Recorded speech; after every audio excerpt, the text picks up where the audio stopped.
In other news, malaria vax shows promise. A vax series shows promise in preventing malaria. Malaria is caused by a parasite transferred by mosquitoes, while curable, an estimated 600,000 people die from it annually, mainly children in Africa. A study found that a booster of a vax developed at Oxford University was up to 80% effective at preventing malaria in 409 children between ages 5 and 17 months old. This is the first time a series of malaria shots has crossed the 75% threshold for what the World Health Organization considers effective. The trial will continue for 2 more years.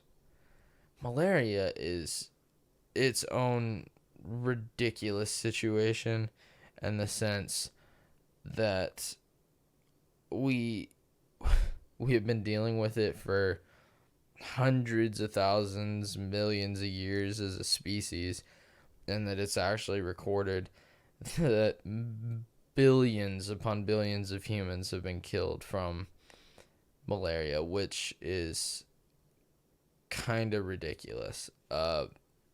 It's such a terrible disease, and it's not that. That's the thing, it is curable, but then also some of the main places that are affected by it are the places that can't always get medicine nowadays. So, I mean, situations have gotten a lot better, but it's also trying to get certain stuff to like third world countries and actually handle stuff is the big challenge. Also in the news, the iPhone 14 is coming out. Apple is, I guess, trying to make sure people don't die now because they have a lot more sensors on their phones and Apple Watches to indicate car crashes, to call 911s. You have satellite connection even if you have no service, so you can call for SOS. Menstrual cycle tracking, systems that are supposed to be able to show any form of, I think, heart attack and certain stuff now on the Apple Watch, all sorts of stuff. I saw that and I was like, well, that's kind of cool. But man, they're really trying to be like, buy our product because we'll make sure you don't die while using it or have a less likely chance of dying, which is an interesting marketing tactic, but they do make pretty good products in the long run. Juul lawsuit. Okay. Juul agrees to pay $438.5 million to 33 states and Puerto Rico to settle a lawsuit over its alleged marketing to kids.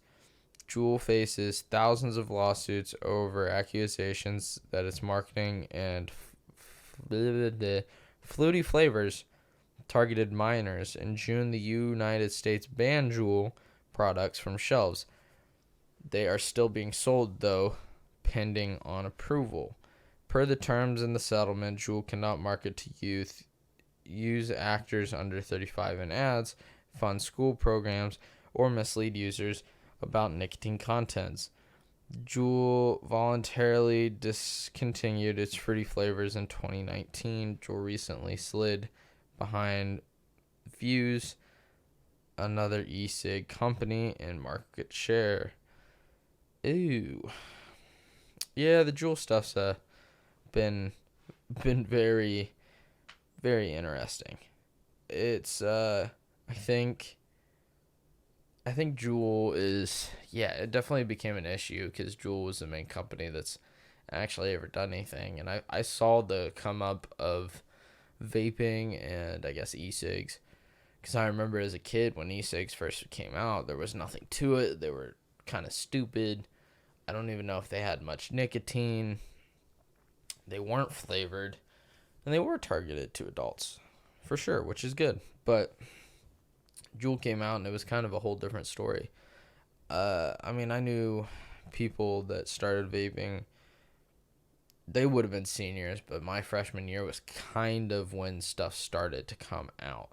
And progressively, it seemed like every year as I went through high school, more and more people had vapes. And a lot of them were vaping during school in the bathrooms. So it's kind of crazy to see the full runaround that the majority of the things people were using were Juul products, to then now that company basically being scorned by the U.S. government for advertising towards children. Chart of the day. The top 1% of Americans, 3.3 million, is 11.5 times wealthier than the bottom 50%, 165 million people. 10% of the U.S. population, 33 million people, owns 70% of its wealth. Since 2000, the U.S. gained 85.8 trillion in wealth. Of that, 2.6 trillion, 3.1%, has gone to the bottom 50%. The median after-tax income of the bottom 1%, of the top 1%, is 500,000 to 700,000, and the annual income of the this is terrible. Sorry, income of the bottom 20% was 37,000. In 2020, 11.4% of the U.S. population lived below the federal poverty line, normally defined as annual income below 12.9 thousand per person, or 17.4 thousand for two people.